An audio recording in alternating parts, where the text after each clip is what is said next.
किन्नर चुड़ैल। गोरखपुर नाम का एक गांव हुआ करता था।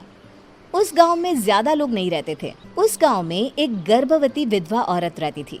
उस औरत का नाम कमला था। कमला अपने घर में अकेली रहती थी। उसके पति की सारी जायदाद उसके नाम हो गई थी, पर सभी गांव वाले उस औरत को मनहूस औरत समझा करते थे और सभी उससे नफरत किया करते थे। एक बार कमला राशन की दुकान पर खाने का सामान खरीदने जाती है।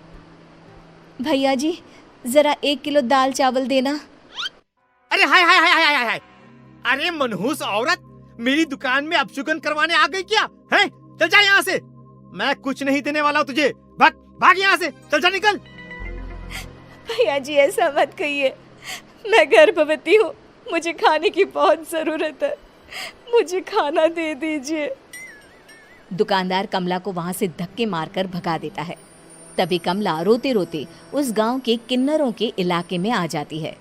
गांव वाले किन्नरों को उसी इलाके में रखा करते थे, क्योंकि वो लोग किन्नरों को पसंद नहीं करते थे और उनके इलाके में रहने से मना करते थे।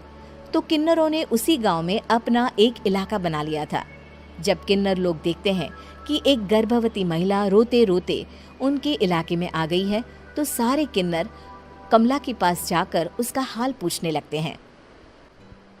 क्या हुआ बहन, तुम्हारी गर्भवती अवस्था में इतनी बुरी हालत कैसे है? तुम रो क्यों रही हो? तुम डरो मत, हम तुम्हें कोई नुकसान नहीं पहुंचाएंगे। तुम शांत होकर सब बताओ कि हुआ क्या है। मैं कमला हूँ, मैं गांव के दूसरे इलाके से आई हूँ। 2 महीने पहले ही मेरे पति की मौत हुई है। मुझे गांव के लोग मनहूस मानते हैं, क्योंकि मैं विधवा हूँ और गर्भवती भी। वहाँ के लोग मुझे खाने के लिए कुछ बेचने के लिए भी तैयार नहीं, जिससे मेरा गुजारा नहीं हो रहा था। कोई बात नहीं कमला, हम तुम्हारा ख्याल रखेंगे। किन्नर लोग कमला को एक खाली घर में रहने के लिए जगह दे देते हैं और उसकी देखभाल भी करते हैं। कुछ ही महीने बाद कमला अपने बच्चे को जन्म देती है, पर अफसोस, कमला बच्चे को जन्म देते ही अपनी जान गंवा देती है। जब सब किन्नर बच्चे को देखते हैं तो बहुत खुश हो जाते हैं, क्योंकि वो बच्चा भी किन्नर ही था। कमला ने एक किन्नर बच्चे को जन्म दिया था। अब इस बच्चे की देखभाल कौन करेगा? हम तो इस बच्चे को गांव के दूसरे इलाके में भी नहीं भेज सकते। और तो क्या हुआ, इस बच्चे की माँ नहीं रही तो हम इसे पालेंगे। अब ये हमारे इलाके में रहेगा, हमारे साथ रहेगा।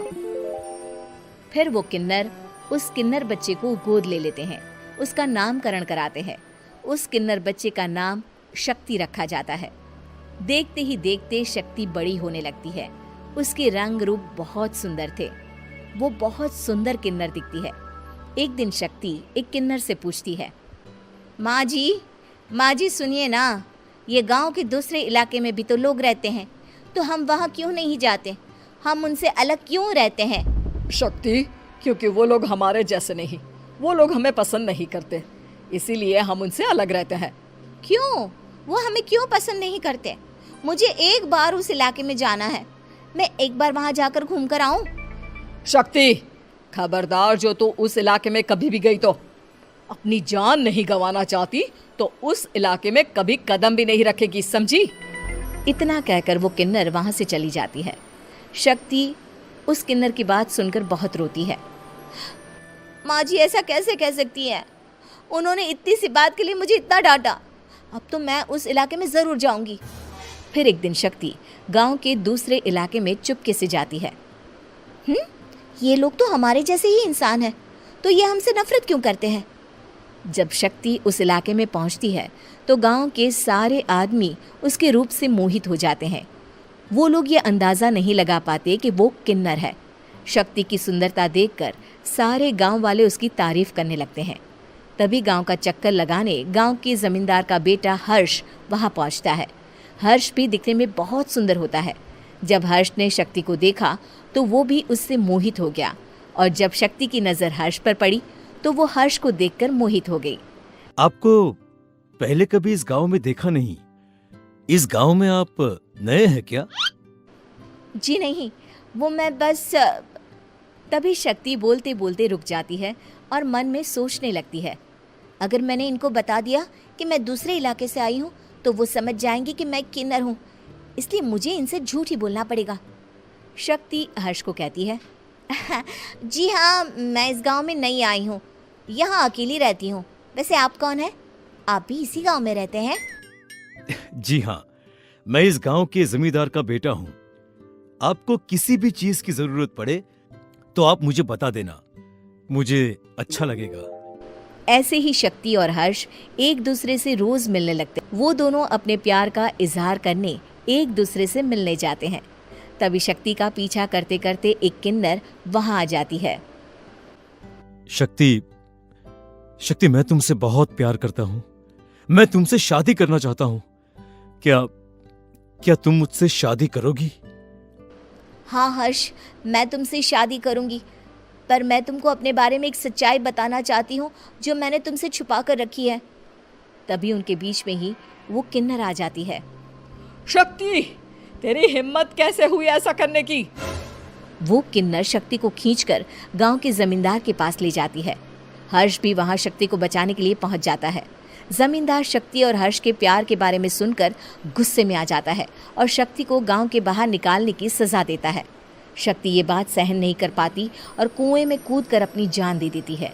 जमींदार हर्ष की शादी गांव की एक लड़की से करवा देता है, पर हर्ष इस शादी से खुश नहीं होता। शक्ति अपना बदला लेने के लिए मरने के बाद किन्नर चुड़ैल बन जाती है।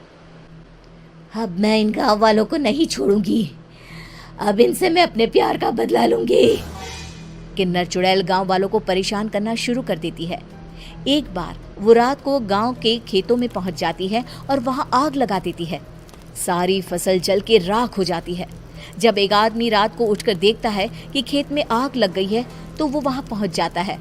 वो देखता है कि खेतों के बीचों बीच एक किन्नर चुड़ैल खड़ी है और वहां खड़े होकर ताली बजा रही है। गांव वाला किन्नर चुड़ैल को देखकर बेहोश हो जाता है। जब सुबह उस आदमी को होश आता है तो वो सीधा जमींदार के पास जाता है। अरे जमींदार साहब, अरे वो किन्नर चुड़ैल ने मेरी सारी फसल जला दी। अब मैं क्या करूंगा? क्या होगा मेरा? जमींदार चुड़ैल किन्नर का नाम सुनते ही सब कुछ समझ जाता है। अब वो बहुत डर जाता है। उसी रात को जब जमींदार डर के मारे अपने कमरे में सो नहीं पाता, तभी वहां अचानक से किन्नर चुड़ैल आ जाती है। किन्नर चुड़ैल जोर जोर से जमींदार के आगे खड़ी होकर हंसने लगती है और ताली बजाने लगती है। जमींदार उस डरावनी किन्नर चुड़ैल को देखकर बहुत डर जाता है। तूने मेरे साथ बहुत बुरा किया, अब मैं तुझे जान से मार दूंगी। नहीं नहीं नहीं नहीं नहीं, मुझे माफ कर दो, मुझे मत मारो। मैं कभी ऐसा दोबारा नहीं करूंगा। अब तुम जो बोलोगी वही मैं करूंगा। ठीक है, मैं चाहती हूँ कि किन्नर इलाका गांव के इलाके से जुड़े और गांव का कोई भी आदमी किन्नर समाज से द्वेष ना करे, उससे नफरत ना करे, नहीं तो मैं सारे गांव को मार दूंगी। और तुम गांव में एक नया कानून बनाओ कि अगर किसी ने भी किन्नर समाज को हानि पहुंचाने की कोशिश भी करी या इनसे भेदभाव करने की भी कोशिश करी तो उनको कड़ी से कड़ी सजा मिलेगी। हाँ हाँ हाँ हाँ, मैं ऐसा ही करूंगा। तुम जो बोलोगी वो मैं करूंगा, पर मुझे जाने दो प्लीज। तब वो किन्नर चुड़ैल वहां से चली जाती है। गांव का जमींदार किन्नर चुड़ैल का कहा मानते हुए दोनों इलाकों को एक कर देता है और नया कानून भी लागू कर देता है। तब से वहां किन्नर समाज और बाकी गांव वाले शांतिपूर्वक रहने लगते हैं।